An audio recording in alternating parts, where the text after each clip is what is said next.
just reviewed her schooling him on the notion of reparations and about, this idea that we don't necessarily give reparations out of guilt. We give reparations because they're deserved, and we want to be able to, as a society, move forward and say, we have made a mistake as a society, as all the institutions that remain, we made a mistake. We have done the best that we could do to make up for that mistake, and now we can move forward in many respects without that guilt, which is not to say we won't have the consciousness of what we did, but it's just that it will not be something that inhibits our ability to move forward. She explained that to him, but that's one thing. But what about if we get on more terra firma? Policy. Like policy. Yeah, nuts and bolts. Like foreign policy, for I'm a instance. nuts and bolts guy. Yeah, let's see. This is where Dave Rubin takes Marianne Williamson into the deep end of the pool, as it was. And watch out what happens next. One who are the worst people who could possibly get their hands on one and would seek to do us harm. I'm sorry. I should just cue this up. They're talking about the nuclear nukes and Iran and the dangers that are involved in this. Look at the fact that we have 7,000 nuclear bombs in our own arsenal. Look at the fact that we're talking about who has nuclear bombs, and we know that there are people working every single day to get their hands on one, who are the worst people who could possibly get their hands on one, and would seek to do us harm. And the fact that even recently we almost had a military strike against Iran that was stopped only 10 minutes before it was planned.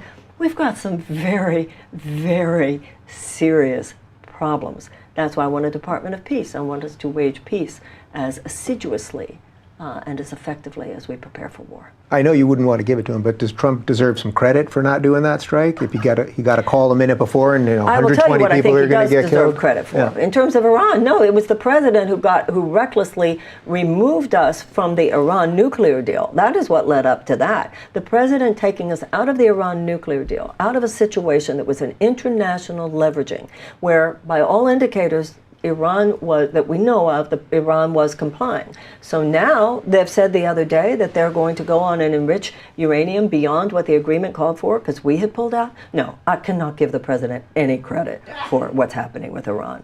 The fact that he was about to do something so unbelievably reckless. Because let me tell you something, given the size of the Iranian army alone, you think Iraq was a catastrophe? Nothing compared to what war with Iran would look like. So obviously some hero, we don't know exactly who it was, but we know someone within the higher echelons of either his administration, his national security apparatus, or the military talked him out of it. That we can be very thankful to this person, whoever they were. The one place where I'll give some credit to the president, somebody had to stand up to China. So I'll give him that. All right, so let's. I want to be respectful of your time here, so let's just knock out a couple other issues. Very. I like that. She has a super conventional view on Chinese relations, which is pretty funny. Well, but that's CNBC talk right there. Well, first off, what's also fascinating to me is that Dave clearly stopped reading about that moment where he recalled the flight after like the first days of reporting, because by the second day of reporting, everyone is like, there's no way he's presented with a plan and told 10 minutes before that 120 people are going to die. That's what he's told on like the get-go. Wow, high drama. This is oh my God, it was like a TV show. The get-go. And Mr. President, wait. Some guys running with a note. Oh my God, they didn't tell me it would hurt 120 people. And Rubin's sitting there like, oh my God, thank God that guy got there in time.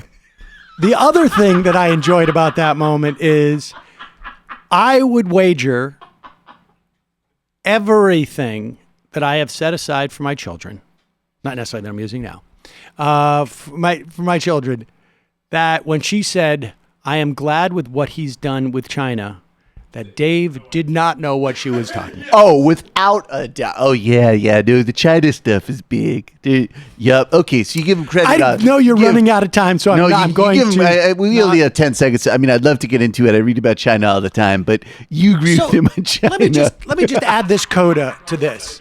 Let me just add that. Yeah, let's just watch that little second again.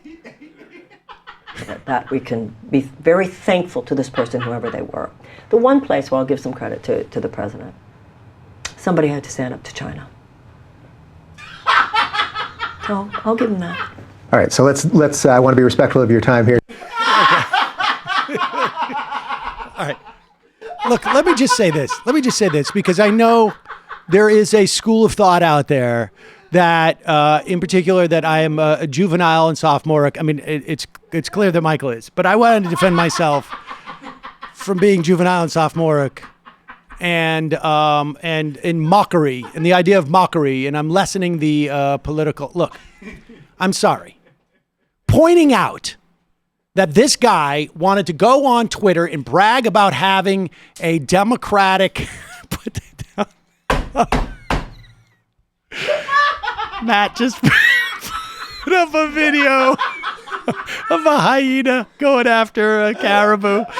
Okay, look, listen. So I'm serious about this. There are members of the IDW who have criticized me publicly on much bigger platforms than this, mind you, of just being engaged in mockery for mockery's sake, for cheapening the political discourse. In my mind, when you go on and tout that you've got a Democratic presidential candidate on your show, and ostensibly because you want to show that you're willing to discuss issues and whatnot, and you don't do the basic research, like everything I've done up to this moment, on top of the moment I found out that I'm going to interview anybody on anything, I go in and I start to read. And I read as much as I possibly can in the time frame that I have to prepare for it. I read all the time. Slavery, what not. And so when you just talk about like, cheapening the political political dialogue, that cheapens it. Tell your friends to to go on read a Twitter book. and talk about how journalists in quotes and reporters in quotes time and time again, and then sit down with whether it's a presidential candidate or it's some lunatic from Canada who has, a quasi cult, and say that we're both centrists. You're not doing your job. And you're poisoning the politics, not the mockery. That's just a form that some people like or don't like. But I'm talking about the content. And that's what's poisoning our politics. That you're going to allow BS to travel through the system in that way, and you're going to be one who is going to midwife it. That's what's poisoning the system. Not the rhetoric, not the the YouTube title that is like sensationalist. These one will be pretty sensational. Can we please Here's watch him this? saying this. Can we elevate the discourse? Truth be told, I did not know a tremendous amount about you before the debate of a couple weeks ago. So let's just do a couple minutes. Where's the milk thing? Do we still have that? No, forget Come that. Come on. It's too good. We'll play that at the end. All right. I just want to say briefly, this is fascinating to me.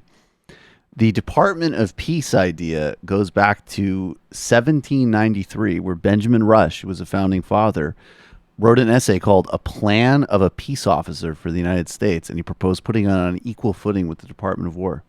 It's fascinating that idea has such a deep history. You would have, it makes sense. It's a coat to me. It's the Department of State is supposedly supposed to be like halfway there. Yeah, right? halfway there. But no, why not? It could be a serious investment in all forms of diplomacy and also broadening out the other kind of like civil society initiatives that someone like Daniel Bessner talks about when we move to a post-imperial foreign policy. It's actually, I mean, maybe at some point you use a different term just to sort of, make it sound more official or whatever, but I think the concept is great.